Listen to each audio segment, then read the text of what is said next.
Alam ko, I have the feeling na kinasasabikan po ninyo ang pagbasa namin ng kasaysayan ninyo, kasaysayan po ng iba't iba nating mga listeners. Narito po, hali kayo at inyong pakinggan ang natatanging kwento ng buhay ng pag-ibig ng isang masugid nating taga-subaybay na tumutugon sa pangalang Christine.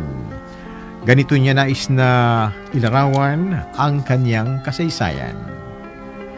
Dear Kuya Larry, magandang araw po sa inyo at sa lahat ng bumubuo ng 774. Ako po si Christine, taga rito sa Sampaloc, Maynila. Sakto pong tuwing araw ng Lunes ay day off ko sa trabaho, kaya asahan ninyong may nakikinig sa inyo na taga rito sa amin sa Sampaloc.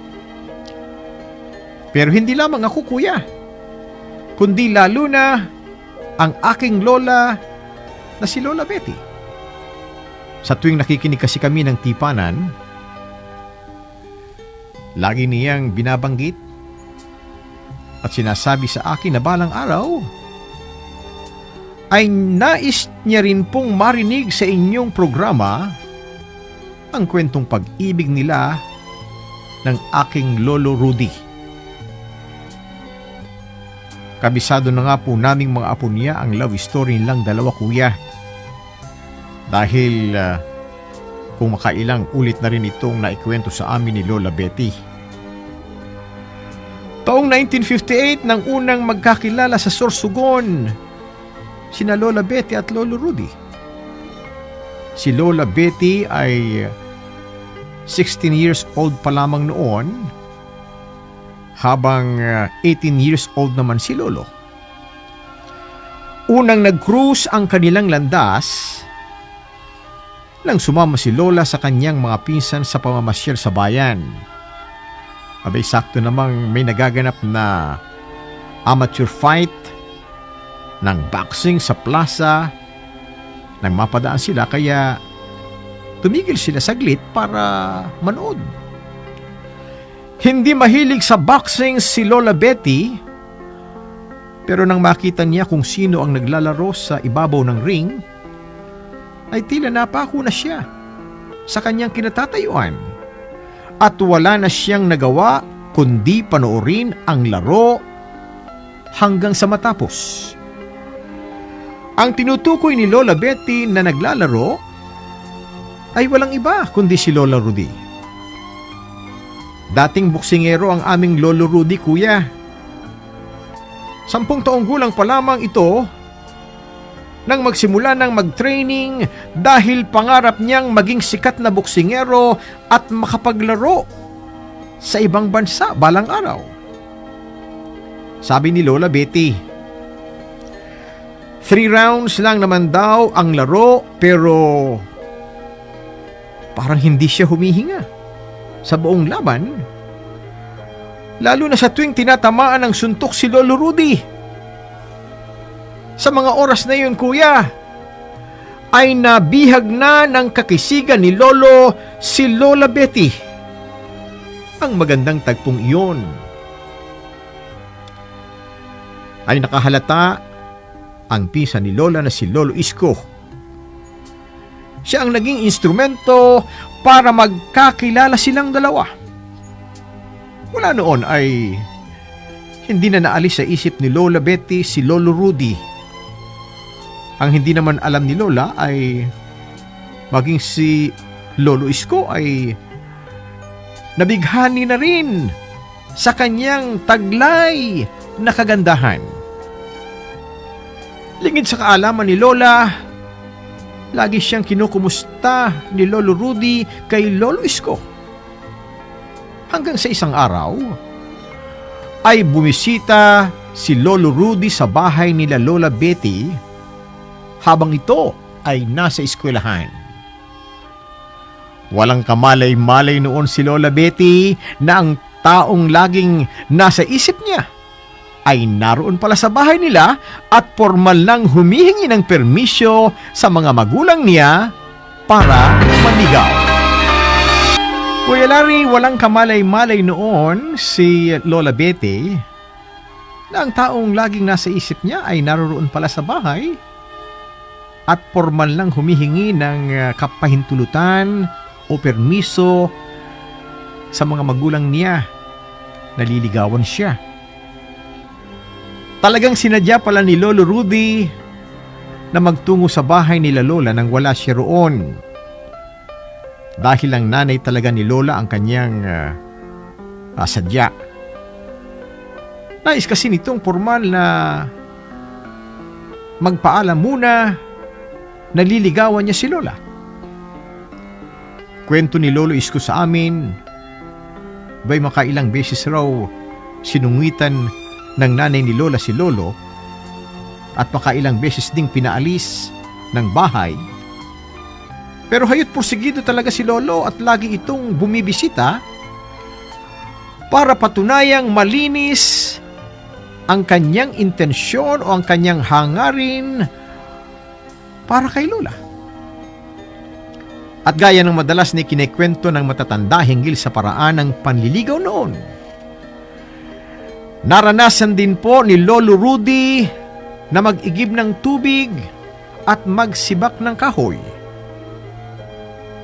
Pero dahil may palayan at babuyan sina Lola, ay naranasan din itong mag-araro at magpakain ng mga alagang baboy at hayop.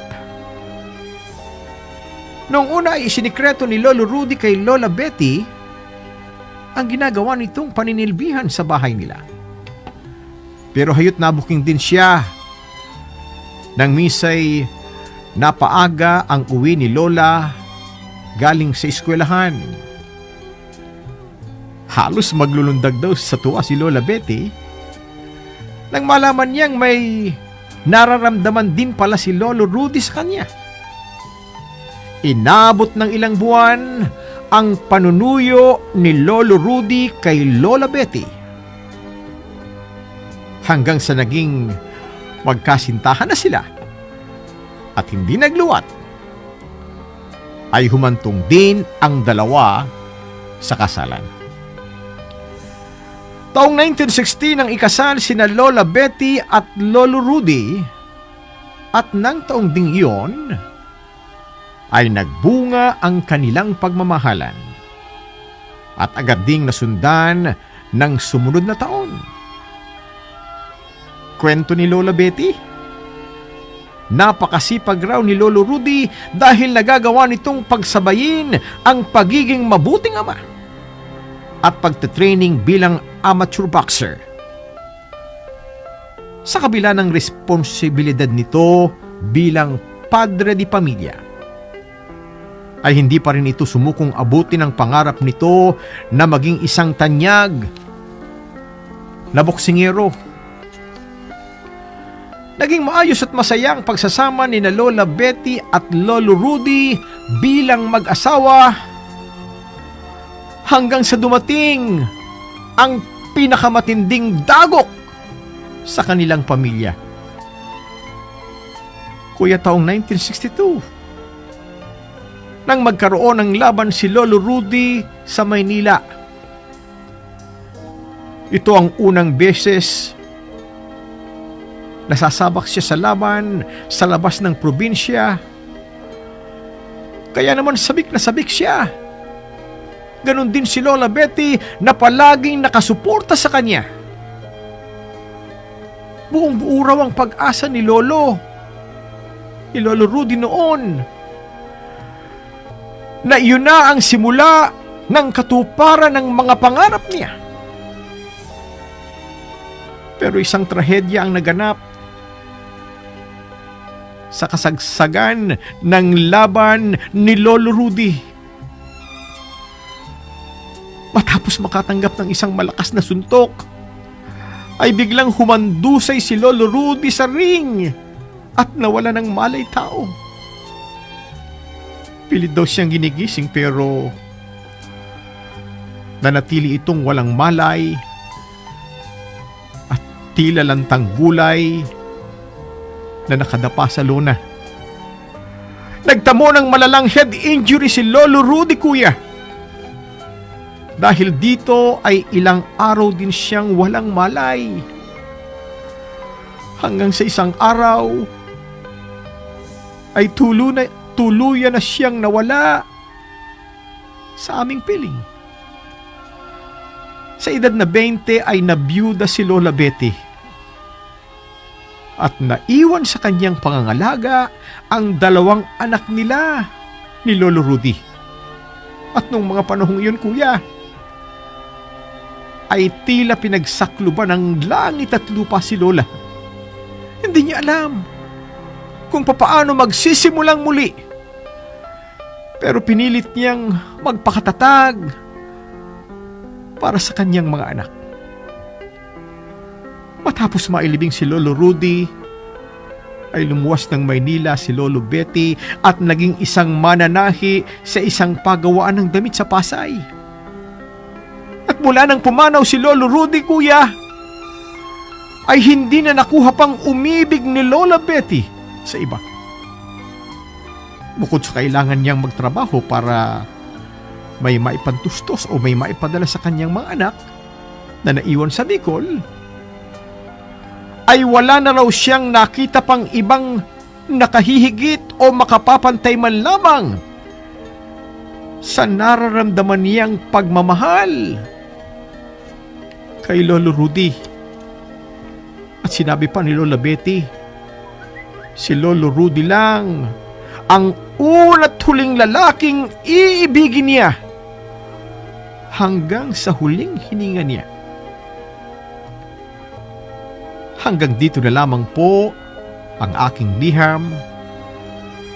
Advanced happy 80th birthday sa aming lola na si Lola Betty. At sana'y nagustuhan mo ang paraan ng pagkakakwento ko sa love story ninyo ni Lolo Rudy. Mahal na mahal po namin kayong lahat ng mga apo ninyo. Hanggang sa muli, kuya. Nagpapasalamat at nagmamahal, Christine ng Sampaloc, Manila.